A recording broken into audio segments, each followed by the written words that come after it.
Let's start with history.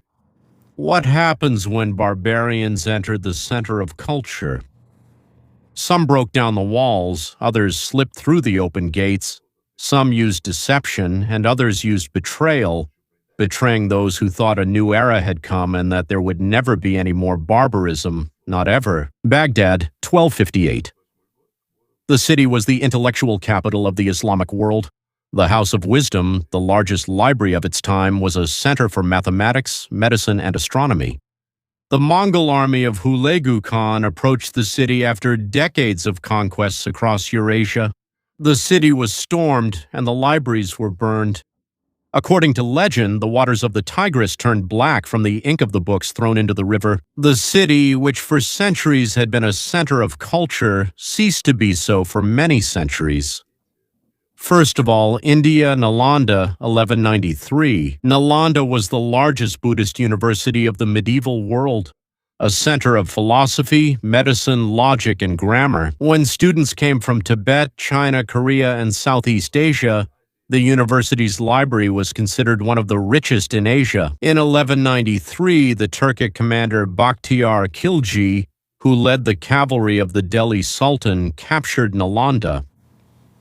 The monks were killed and the library burned.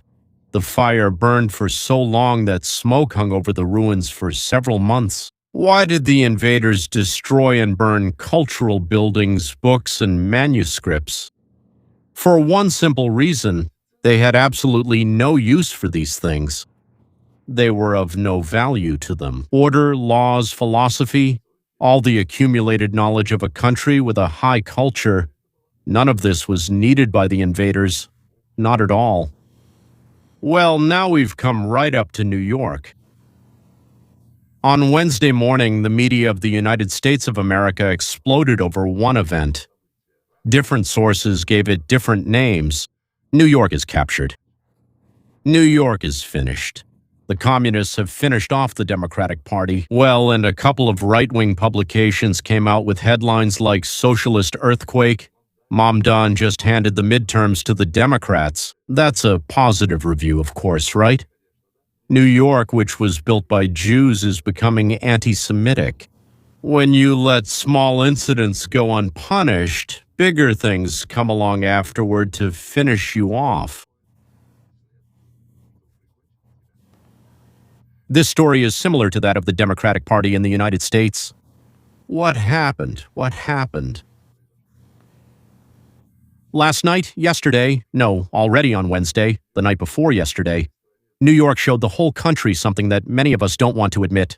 Activism is power. 3 candidates associated with the so-called left wing of the Democratic Party, well, communists, as we would say, ousted incumbent congressmen, not Republicans, their own people. People, congressmen who just yesterday were considered part of the established wing, those who represented the interests of the Democratic Party itself, have become unnecessary, unwanted in their own party. If you think this is just an internal conflict among the Democrats, you're mistaken. This is the final act of a long story. From street protests and campuses to coffee shops that publicly announce they won't serve those they don't like. They don't serve those who think differently. Up to the primaries, where this new logic is given real mandates of power. Today, I'll show you how all of this connects into one line, from the shattered Chanel shop windows to a coffee shop in Brooklyn, which proudly posts on Instagram that it will not serve a congressman because he supports Israel. And how that same New York is becoming a testing ground for a project that the left wing of the party wants to spread across all of America. In this video, there are first 3 episodes that no one wants to connect together. Looting under the cover of the protests of the 20s, the beginning of 2020, the campuses of UCLA and Berkeley. A coffee shop, Poetics, coffee in Brooklyn, very poetic.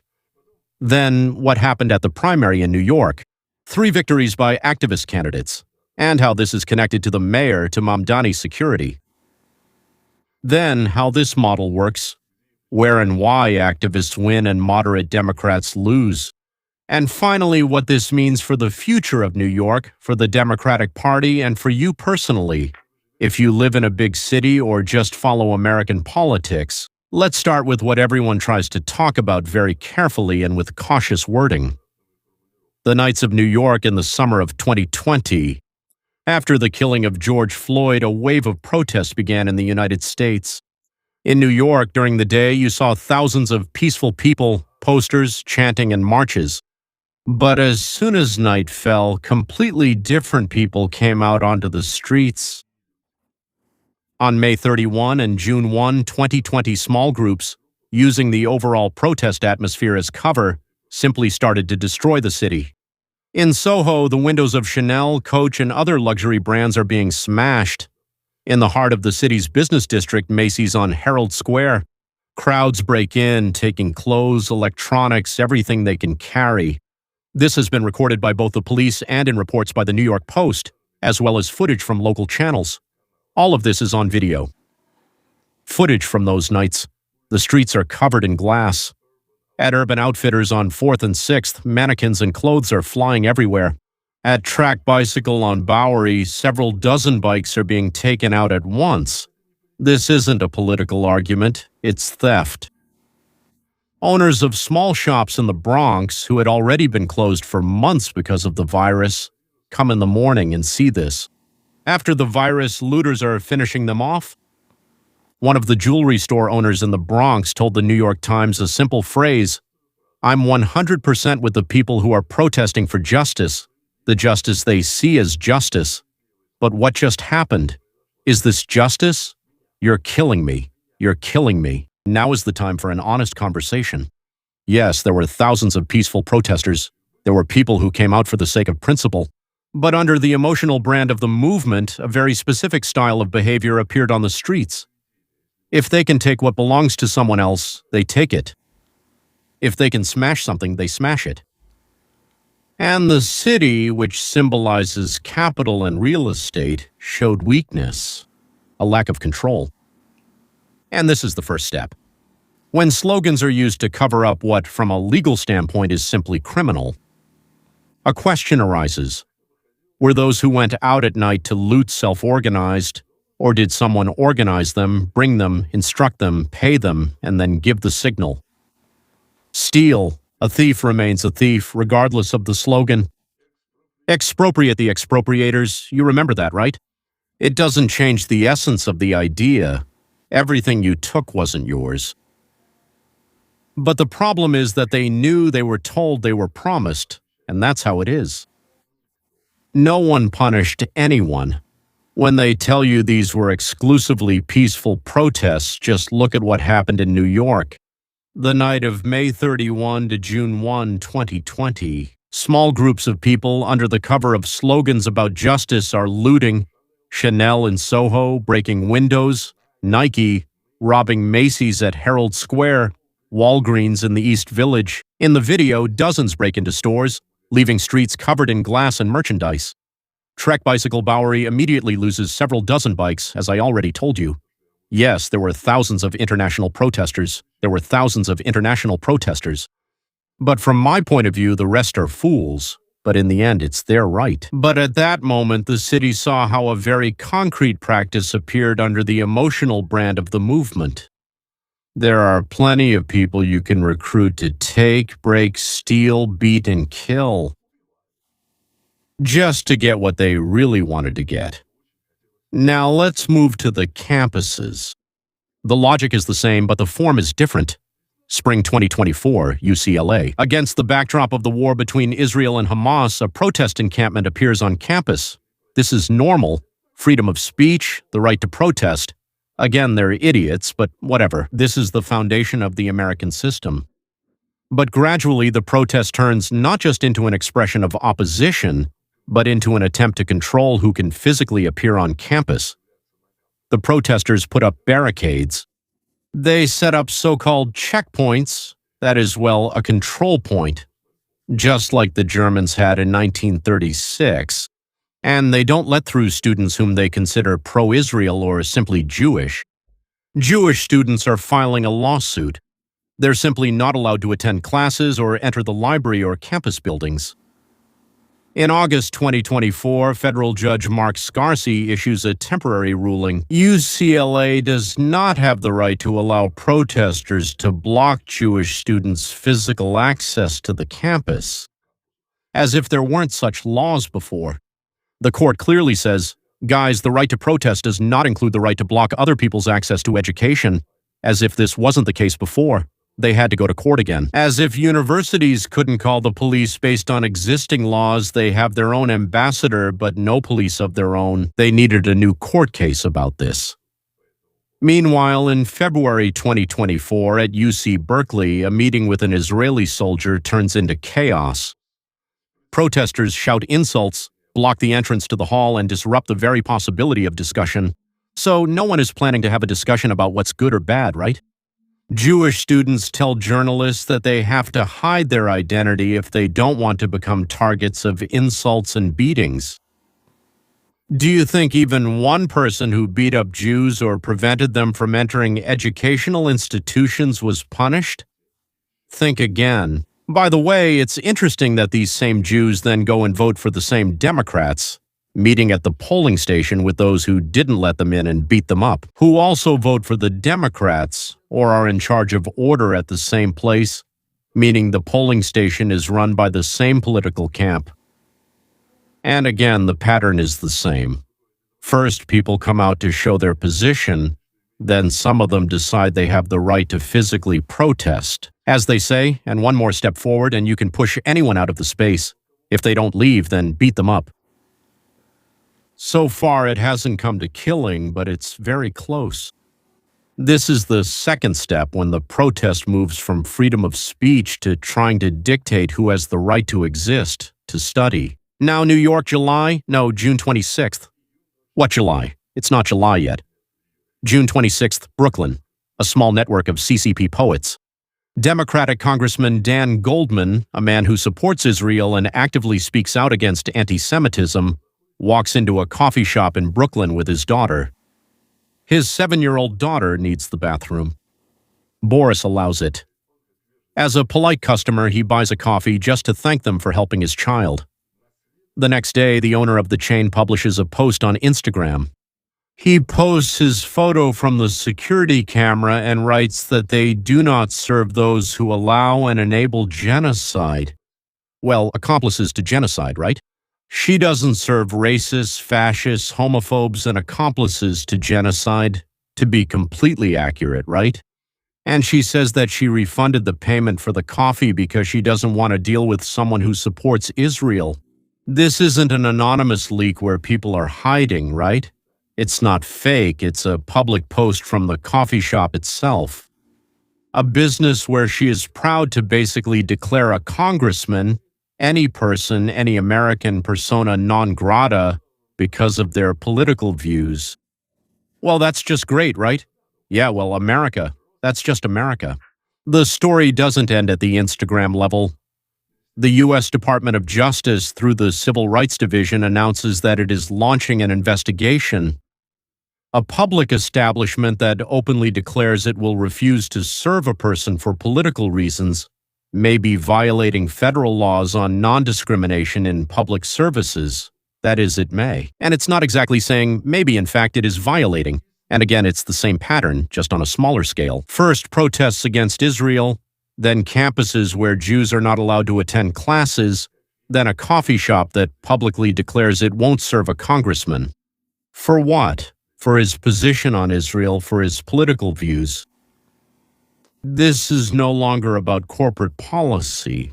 The question is, can your right to political dissent include the right to deny people access to basic services, to a cup of coffee?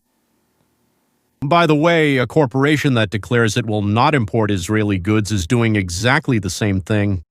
Or a city that announces a boycott of goods brought in by Jews living in Israel. Well, it's the same thing, only no one is punished for it. That's the third step. When refusing to cooperate with the wrong people for political reasons becomes a source of pride on social media. Just a source of pride, period. Well, and now from Cafenic Primeras, the new architecture of power. What kind? Who are they? And what is Mamdani's role? Let's start with the facts, not with emotions. Claire Valdez. She is a member of the New York State Assembly, a union member. She belongs to the Democratic Socialists of America. She won an open race in the 7th District, defeating Brooklyn President Antonio Reynos, who was supported by outgoing Congresswoman Nydia Vlaskis and the Working Families Party, Darylisa Avila Shevchenko, a community organizer from Harlem, the daughter of American immigrants, a former participant in the tent protest camp at Columbia. Well, at Columbia University, she supports Palestine. She narrowly beat Espoyat, the most intense race of the three. Her slogan was, "Kids, not bombs." And so she's proposing to abolish ICE. ICE is the police that works with Border Patrol, right? Brad Lander is a former city comptroller. He is not formally a member of the DSA, but he was specifically called the bridge between progressives and socialists. He beat Golvan in the 10th District. All three were personally promoted by Mamdani. All three stood next to him and Senator Bernie Sanders at a rally in Brooklyn on June 18th. Mamdani himself articulated the meaning of what was happening very clearly. The goal is not to elect more Democrats. The goal is to elect better Democrats. Let's now put this in plain language. Old Democrats who have represented their districts for 30 years establishment, moderate, pro-Israel, these are not the best Democrats. They're write-offs. It's important to understand these aren't three separate random victories. This is the result of a deliberate political assembly line. Mamdani became mayor a year ago thanks to grassroots mobilization by the DSA. Now he's using the same mechanism. Volunteer networks, union infrastructure. At the same time, the DSA put forward 7 candidates for the state legislature and 1 for the state senate. This is not a pinpoint strike. This is a systematic replacement of party infrastructure from the bottom up, from local districts to the U.S. Congress. These people did not come from the classic party school, where compromise and negotiation were the craft of a politician. They came out of activism. From labor unions, from campus protests, from street movements, and they bring the logic of protest, struggle, and resistance. The logic is, we're not here to negotiate. We're here to defeat all of you, right in the halls of power. There are a few points to highlight here. First, all 3 victories happened within the Democratic Party. The Republicans have nothing to do with this. This is an internal party coup. The active wing is ousting the moderate wing. Second, 2 out of the 3 winners are ousting incumbent congressmen. Antonio Espoyat, 5 terms, 30 years in politics. Upper Manhattan and parts of the Bronx, Dan Goldman, new but already a prominent congressman. He actively spoke out in defense of Israel. Both are losing to their fellow Democrats. And third, Mamdani. He formulates it publicly. The goal is not more Democrats, but better Democrats. Translation: the old leadership and even pro-Israel Democrats are no longer the best. They can be replaced. This is where the story of the cafe, coffee shop, and poetics begins. And the primaries at one point intersect with Congressman Goldman. They don't want to serve him at the coffee shop because of his position on Israel. And a few days later, he's knocked out by a candidate supported by the mayor who demonstratively doesn't stand up for Goldman in the coffee shop incident. So the mayor supports the coffee shop owner who kicked a person out because of his views, putting her business views first. Politics and everyday behavior start to mirror each other.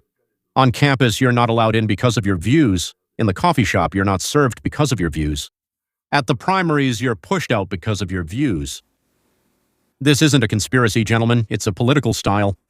It's a style of politics, one that no longer lives by the logic of debating within a single party, but by the logic of purging the party of the wrong people. Well, now let's break down the mechanics. Why did this even work? There are several structural features in New York. First, the city is essentially a one-party city. It's so blue that the Democratic primaries are basically the actual elections. If you win the primary, you become a congressman. This means the fight isn't for the center, but for the active base. Second, a motivated minority beats a passive majority. Most moderate Democrats don't even go to the primaries at all. Students go, organizers go, activists, union structures, those who live in the logic of constant political action. And third, social networks, they amplify radicalism. A person who says a complicated phrase about balancing interests is not interesting to anyone. A person who writes, "This means a supporter of genocide," along with a photo of a congressman gets 1,000 likes. Fourth, the mayor as an amplifier. Mamdani has a resource, attention, attention. His function is what's called a kingmaker, a maker of kings. Yes, connections with the DSA. The ability to gather people for rallies, to bring Bernie Sanders on stage when he puts his political weight behind 3 candidates. That's a powerful injection into the campaign. As a result, in super blue districts, the one who mobilizes activists better wins, not the one who better represents the interests of the moderate voter. And the moderate voter finds out about the victory after the fact and says, "Ah, damn, why didn't I go?" At the same time, this creates an interesting dissonance. In competitive districts where you need to beat the Republicans, the party puts forward moderate candidates, like in the 17th district where Keith Conley won, a veteran, a former National Security Council staffer, and in safe districts, the party can afford to put forward candidates who openly talk about defunding the police, imposing an arms embargo on Israel, and radical capital taxation. Radicalization happens where the party feels safe. But the consequences of this radicalization go far beyond a single city. And now we've come to the most pragmatic part. What's the most pragmatic thing we have? Money. We've discussed things that are beautiful and dramatic ideologically, but business has much simpler questions. What's the tax rate? How stable are the rules? What's happening with security? Is there a risk of ending up at the center of an ideological scandal just because you served the wrong person? So does it mean that if you serve this person, a congressman who supports Israel, you'll be boycotted or something? When the mayor of the largest city supports candidates with slogans like "tax the rich," "abolish the police," "redirect money from U.S. allies to other purposes," business can see where policy is headed for the next 10 years. And not just for one electoral cycle. A combination of high taxes, weakening the police, and ideologically charged companies. A combination of coffee shops that turn service into a political gesture gives a rational incentive for people with capital and mobility to move to states with no income tax. Well, we've already talked about this. Florida, Texas. This process has been going on for several years and is measured by tax-based migration statistics. The market doesn't debate whether it's fair or not. The market does 2 things. It does the math and leaves. This means that mistakes in city policy are paid for not with words, but with money. Money that disappears from the budget. And within the party, a paradox emerges within the Democratic Party. On one hand, the activist wing wins in New York and Los Angeles, on campuses, and people like Mamdani gain a reputation as kingmakers, the left wing that shapes the future of the party. Meanwhile, party leadership in Washington is lacking. Well, besides, Hakeem Jeffries and others need to win national elections in states like Pennsylvania, Arizona, and Georgia. There, the slogan to abolish the police and limit aid to Israel works like a perfect gift for the Republicans. Republicans are already taking advantage of this. The National Republican Congressional Committee says that the Democratic Party now officially belongs to the Socialists. Socialists. I would say they're also Marxists, communists, sailors, fascists, and so on. But that's kind of, so to speak, something I can say, but they can't. And in general, this slogan, yes, this narrative sounds great to the average voter outside of New York. A party of people who expel congressmen for supporting Israel and politicians who want to abolish the police is a very simple and very clear message for campaigning. So what activists win both strengthens and weakens the Democratic Party at the same time. It strengthens it in big cities, but weakens it on the national level. Now, a separate issue is Mamdani himself. Many people ask, can he become president? Well, according to the Constitution, no, he can't. He wasn't born here. He was born in Uganda and got citizenship later. So, formally, he doesn't meet the requirements of Article 2, but that's not the main question. The main question is, he doesn't need to become president to determine the political future of the country. In his first year as mayor, he builds a network of activists, forms an alliance with the DSA, and publicly promotes candidates in the primaries in super blue districts, effectively turning them into replacements for the current members of Congress. His role is not to go to the White House himself. His role is to nurture people who will meet the constitutional requirements, city politics, campus movements, and then enter the national race. The story of Alexandria Ocasio-Cortez shows how this works. A small district, she unseated the incumbent congressman, and in just a few years became a national figure who shapes the party's rhetoric. Mamdani is an incubator for such figures, only on the scale of the country's largest city. And in the end, it's important not to fall into apocalyptic thinking. America has already gone through radical experiments at the state and city level. California, New York, and a number of cities in the 70s and 80s tried to implement extremely left-wing economic policies, play with taxes, regulations, and their attitude toward business. Each time, the same mechanism worked. People with capital voted with their feet and their wallets. Cities and states lost their tax base. And after some time, voters faced the consequences and either changed the leadership or shifted the balance of political power. The system of checks and balances established by the authors of the Constitution is designed so that experiments at the level of a single city cannot instantly destroy the republic. New York can serve as an example, can become an argument for Republicans, can become a symbol of the radicalization of the Democratic Party, but it cannot change the system on its own.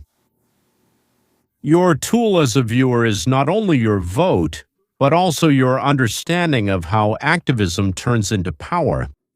How behavior on campuses, in coffee shops, on the streets gradually becomes the norm. And why is the protection of private property, freedom of speech, and freedom of contract ultimately the only truly effective model for a free society? Gentlemen, we do not have the right to radicalize ourselves, because there are radicals, you could say, on both sides. Only a commitment to the rule of law. Some laws need to be changed. I often talk about this, but changing laws does not mean calling for people not to follow them, right? We must be representatives of the law, representatives of the Constitution. Whatever they do, we have no right to respond to them the same way they do, even if we might win here and there in the short term. But we will become just like a Connie. We will become just like a Connie, and we really don't want that. That's all. Goodbye.